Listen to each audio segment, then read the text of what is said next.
In the following video, Maggie had an extended meeting with the ATF regarding the new pistol brace rule.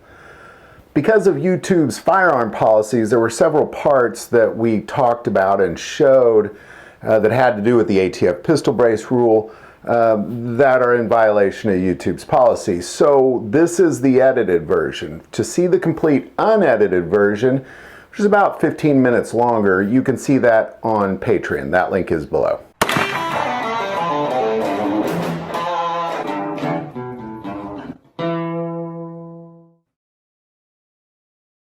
So we're here at Gunner's Firearms in Raymore with Maggie again. Maggie, it's always so good to see you. It's a pleasure to see you too, Mark. Welcome back to Kansas City. You too. I know last time I saw you, we left you guys in Vegas, but you got to stay a few days. Oh my gosh, that was overwhelming. It was overwhelming.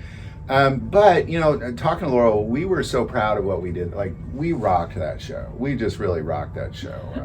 So good job. I think we did a great job. I think, unfortunately, that content's only on Patreon because of YouTube's new gun standards, but it's there. We did rock that show, and that's the important thing. Is we did our jobs very well, I believe.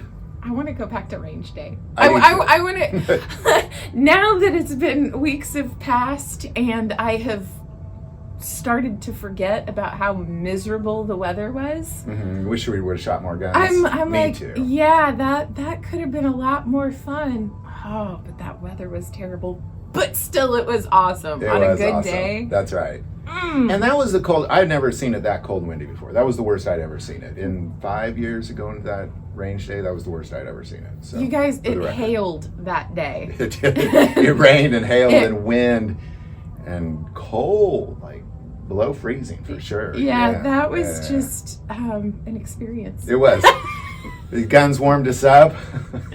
Little gunpowder always warms you up in the morning. No, I think that was the coffee. Or the coffee. Or the coffee and the gunpowder. That was definitely the coffee and the excitement and adrenaline from range day. That's right. So that was great. And I'm glad we did that. I'm so happy. I'm glad you guys got some quality content. You guys should check it out if you haven't already. Pretty please, because that was stellar. And we rocked that show. We really did. I as I went home, I thought, man, I don't think we've ever done such a good job of that, and had so much fun at the same time. So that's a good thing. It's good having you and your husband there. Hey, one of the interviews we did with the ATF, and I remember there was that time when you and Laurel were talking to the ATF guy, or the former ATF guy. Sorry, Earl, and I asked, you know, hey, can we talk about the pistol brace? And right away it was like, no, we're going to leave this up to the legal teams. I don't work there anymore. Like, he didn't even want to touch it. Yeah, I don't blame him. Wouldn't touch it either. I don't think so either. Especially just, hey, what about this? But when you got back, you've spoken with the ATF about the pistol rule, because obviously being at a gun store, you had to learn about what it is. I don't know. Why don't you tell me? I think we had one sentence about this. So what is this about? Why don't you share what you learned here? So I got to take the ATF's Zoom class training module, and they went through their presentation on the pistol brace ruling, which is basically to say that all of these small pistol types, your Scorpion size, your Roni kits that the Glocks snap fit into. I wondered about those. And your AR and AK format pistols that have the braces on the back have now been redefined as they exist, that we have known them to exist in the state they are. They're now SBRs, short-barreled rifles.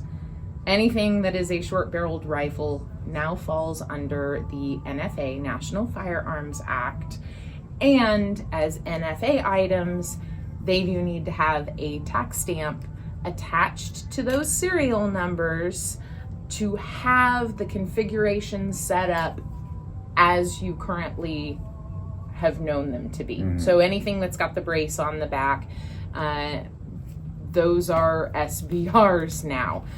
Now, do you mind if I ask, so this Zoom meeting, was there an ATF official, like, was it like a Zoom, like, here, I'm giving you a presentation, or was it a recorded presentation? Nope, Pre-recorded, it was a live? Nobody's cameras were on. It's a PowerPoint presentation, a question and answer. All of our microphones were muted, and they were the only ones that got to talk. Did they have a question and answer session? Or? They did. You would type your questions, and they'd go through. They had 5 agents or five, let's say 5 members of the ATF there to go through, filter through the questions while they were presenting and pull the most relevant and the most frequently asked to get answers to those. So they went through that at the end. So what did all that look like? Like, what kind of questions were at? What kind of, like, what surprised? I don't know. I'll just let you talk. Cause oh my gosh. yeah. So they have amended and redefined the definition of rifle to fit these short-barreled rifles, and now rifle includes that arm brace on the back. Of a pistol. So yes. So basically any known brace, and they've got pictures of all these on there, anything that looks like the stock of a gun, a known stock of a gun, and if a pistol brace looks anything like that, it's a gun stock. And that includes I'll get pictures of this. Yeah, okay. So I'll put that. I'll throw this in the B-roll. So interesting. That includes. And this is straight from the ATF too. Okay. So that includes those little shockwave blades, yeah, or those little clip-on. They go on the back of them, the tail hooks, or those tiny little like shoulder stops or whatever they were calling them at the time. Because even this little blade, I had one of those on a pistol. Yeah. And I was kind of like, well, how is this an arm brace? And somebody said, well, you press that blade up against your arm, and that's how it, and then it supports it that way. It supports it, and I think there's a strap too in there on that one. You're supposed to have a strap that goes all the way around. Unfortunately, those were modified, and because there were enough video footage and photos of, hey, here's how you can use our arm brace, and they're like, well, that looks so much like a rifle. What's the difference? You couldn't tell the difference between basically an AR pistol and an SBR that required a tax stamp through all of this that they're looking at. So they're like, yeah, they're all SBRs now. Now, and we talked about this last night, is that because I understood it when I read their new rule, that the surface, it was really if it has a surface area at the end of that. And I question, well, does that, like, obviously even the buffer tube has a little bit of surface area, but that doesn't count, nor does the foam pad. No, there's it's a tiny little foam sleeve. Yeah, but that doesn't count. That doesn't count, nor does the buffer tube. No, because I thought, like, that buffer tube's got a blunt end, surface area. Well, that buffer tube has to be there. That is absolutely essential. You can't have the gun without it. You tell people they can't have that. You have to redefine all of them as rifles. Well, that's which so then, true.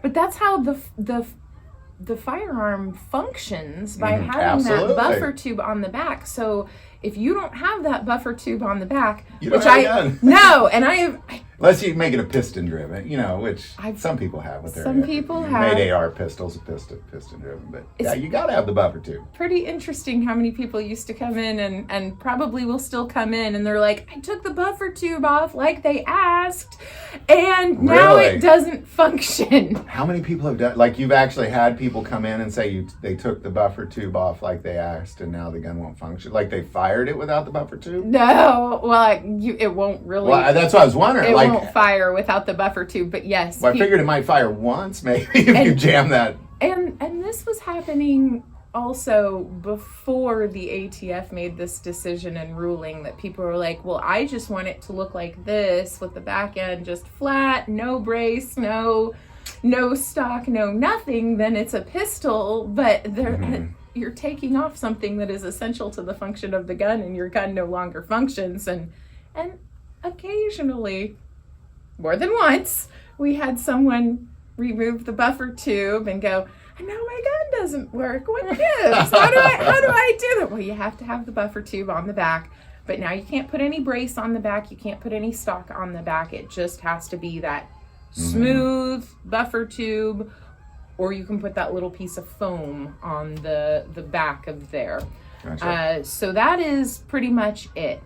Now, if you don't mind me asking, what was the what type of questions were people asked? So some of the questions were, how long do we have, obviously, to comply with this ruling? And the answer to that is that the ruling went into effect officially at 12:01 a.m. on the 31st of January 2023, and you have until the last day of May to comply with the ruling. So you have 120 days from right then. So they're giving you a deadline that by May 31st of 2023, you must have complied with the ATF's ruling on these pistol braces, and you must have done something to make those correct by the ATF standards. Interesting. So to make it correct, you will remove or replace the barrel. Okay, I'll screenshot this too as we talk about it. Put it in there. So remove or replace the barrel with a barrel that is actually rifle length, 16 inches or longer. And then, so your overall length requirement will be 26 inches or better, and you will no longer have an SBR. You'll actually have a rifle. Congratulations, when you got a rifle, you can dress those things up any way you want. You can put you don't even have to be limited to the options that you can put on an actual AR rifle. So you can have any kind of stock on the back of that you want. You can have any sort of grip on the front of it that you want, because people were very limited about what sort of... A vertical grip, suddenly you can have that. That's right. Well, what about a horizontal grip? Yeah, so like But now I got you actually have the ability to change that to a rifle and dress it up. If you don't mind me asking, and I don't know if this was addressed, because I thought about that, because the designation of the lower is a pistol or it's an other firearms. So if it says pistol, because I've had pistols that said pistol. Even though it says pistol, if I put a 16-inch barrel on it, the ATF says, okay, now that is officially a rifle. Yep, it's officially a rifle. Because but it says pistol, and it's designated and recorded as a pistol, but we can redesignate it as a rifle. Interesting. Or you can remove your brace. You can remove the brace, and you have to make it so it cannot be reattached to that. So remove it and then how do you do that? No, you don't have to destroy it. You just remove it. And those braces that go on the back, a lot of those required a buffer tube that had the holes in the bottom of them, rifle stocks.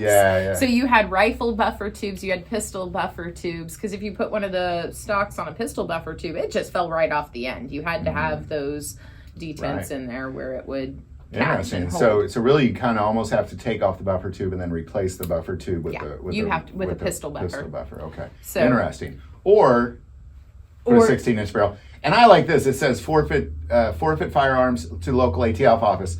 But I like how they show people shaking hands as their little icon. Like let's say I'm giving you my gun and I'm forfeiting to you like so many tyrannical governments have done in the past. Let me shake your hand. Historically, we can go back and say, oh yeah, turn in your weapons. Nothing bad's gonna happen to you at all. Didn't that, wasn't there some it seems like I've read something about that in the past. Something bad happened. I can't remember. But indigenous people, the Chinese people, I mean, you can go on and on and on with cultures who surrendered their guns, and then look where they go, and destroyed. So or a combination of both, or refugees. It's a sad day when people surrender their freedom. It is a sad day.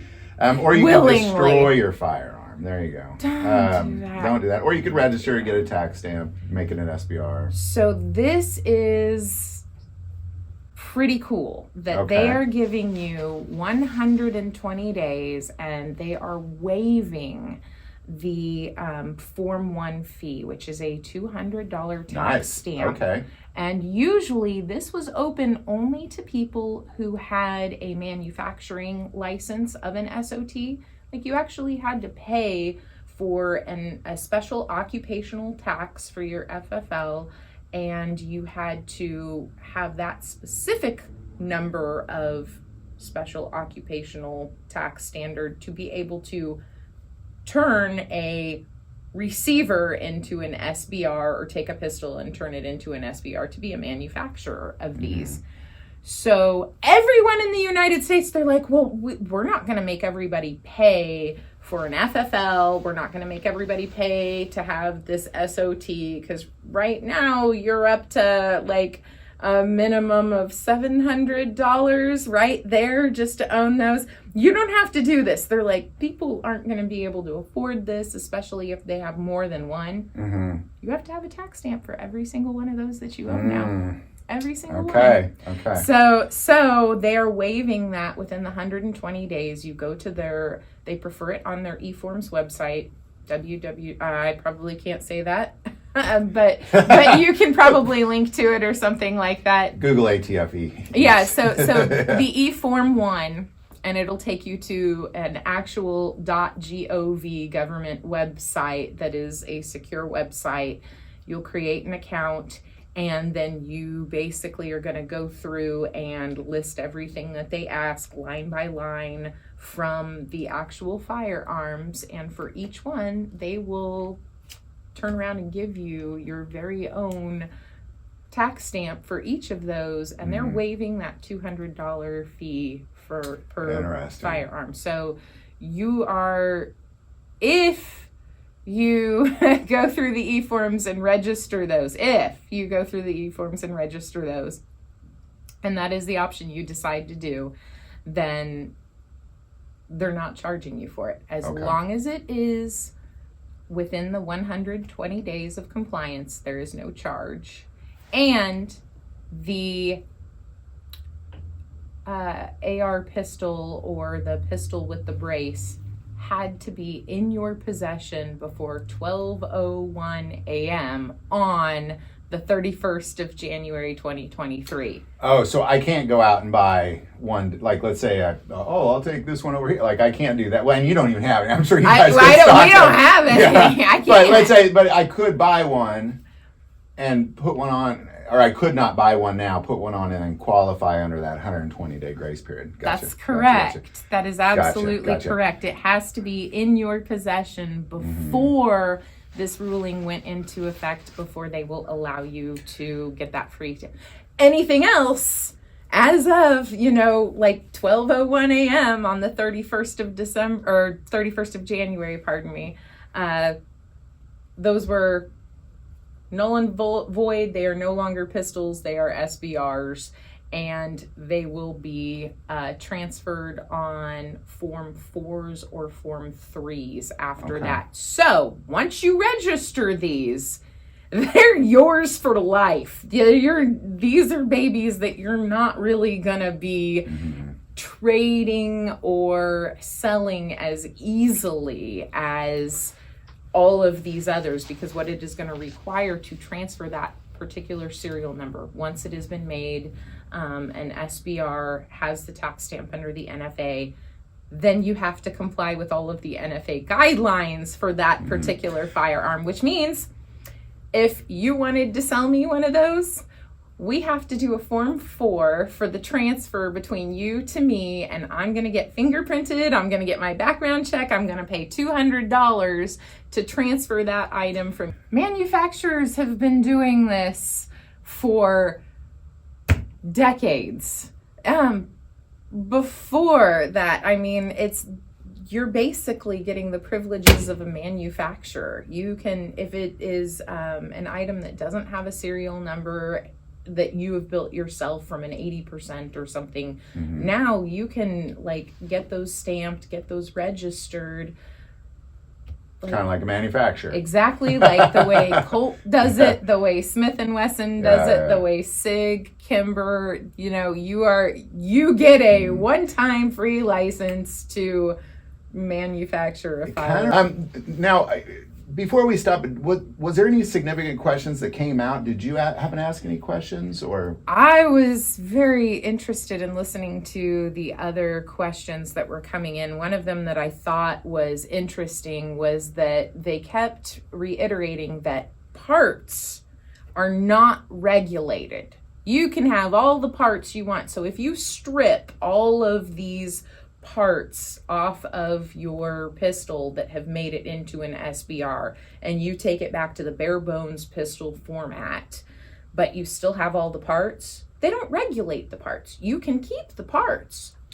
So it's not really a problem with having a pistol brace, it's a problem with having the pistol brace on the pistol. It's the problem with having the accessories on the pistol. the item. And so then they're like, so the parts aren't regulated, but by the way, we can call this constructive possession if you have the parts and you have the item and they're in proximity, or if you as a dealer have sold someone a totally legal pistol currently, just pistol format, like the pistols, I can still do those on a standard background check. Just without this brace, right? Without the brace, without everything like that. But you're like, oh, and by the way, I'll take like one of those vertical, or I'll take a grip for that. I'll take some optics for that. I'll take a brace for that and everything too. Accessories, just parts. Now, you leave with the pistol and the parts, not put together, but all of it is within the same area on the same ticket or something. That could be constructive. The same proximity. Yeah, right. Constructive possession. So they're going to look at that as you intend to take something that is a pistol and turn it into an NFA item. And the law is always, police are fairly safe to make assumptions in ATF, on people's behavior. Because, for example, if somebody's driving with a big bag of drugs, for example, that's one thing. But if it's separated out into tiny little bags, now all of a sudden they can assume your intent is to sell it. Yeah. They don't even have to catch you selling it. They can just make that assumption. And then you have a big fat stack of cash in your pocket. Now, of course you're selling it. You don't even have to be caught selling it. No. So I can see how. So I get that. They're gonna call that constructive possession. Okay. If those parts are kept and stored in the same general vicinity, potentially. I mean, some of this is kind of weird to me. Tell us more. I love the weird stuff's good, and the ATF is weird. So this doesn't surprise me. Well, I mean, it is run by human beings. That I is haven't true. met a human being that's not weird in some ways. wonderful way, shape, or form. Oh, this is interesting. The no exemption. Yeah. Oh, yeah. That's a big deal. I was wondering about that too. There's actually no exemption for anyone with disabilities. And this does fall under some of my current customers, some of my former customers. And what the SIG brace was originally designed to do. Yes. So it was built for a friend, somebody at SIG had a friend who was disabled, is what I understand. So they created this thing for him. So that they could still use this really cool firearm as it was intended, but with a disability. Yeah, no. Sorry, you guys that are disabled, no more exemptions for you guys. You guys are just like the rest of us now. No exemptions for anyone with disabilities. You must submit a Form 1 if you have those and intend to keep them with the brace on the back. Okay. So you will be in possession of NFA items, but if you comply within the 120 days up until May 31st of this year, then you can at least get a free tax stamp for each of those serial numbers in your possession. Now, for the case of something like those snap-in Roni kits, they have braces that you can snap a handgun, a small Glock-type firearm into. And I've had one. Those are great. They're pretty nifty. They are darn nifty. I've sold quite a few of those. Yeah. I know plenty of people myself. that have those. They're fun they to play are fun with. to play with. But those are now SBRs. You will have to register that. But those kits fit multiple handguns. Interesting. So, and people are like, well, I have a 40, I have the one brace, but I have a 40 that fits it, I have a 9 that fits it, and I have a 10 millimeter that fits it. Maybe I have a 357 SIG that fits it, and I got a 45 that fits it. What do I do? Because each of those firearms that you're putting in there has a different serial number. So they're saying that you only register one firearm with that one brace. And then you just have the extra accessories that you can snap fit in there. But that one... So, if I understand this right, I would, if I had one of those, I would register like my Glock 9 with it. But I can take it out and put in other Glocks? From the way it was worded, that's exactly what it sounds like. That sounds like your best bet if you're going to get an SBR license. Like something that you could do a caliber exchange kit with would be pretty cool. This is on their website. You can download all these forms from the .gov website, and you can read through all of these, including all of the pages of the final ruling. There's like 293 pages on it. 293 pages of the final ruling, I think.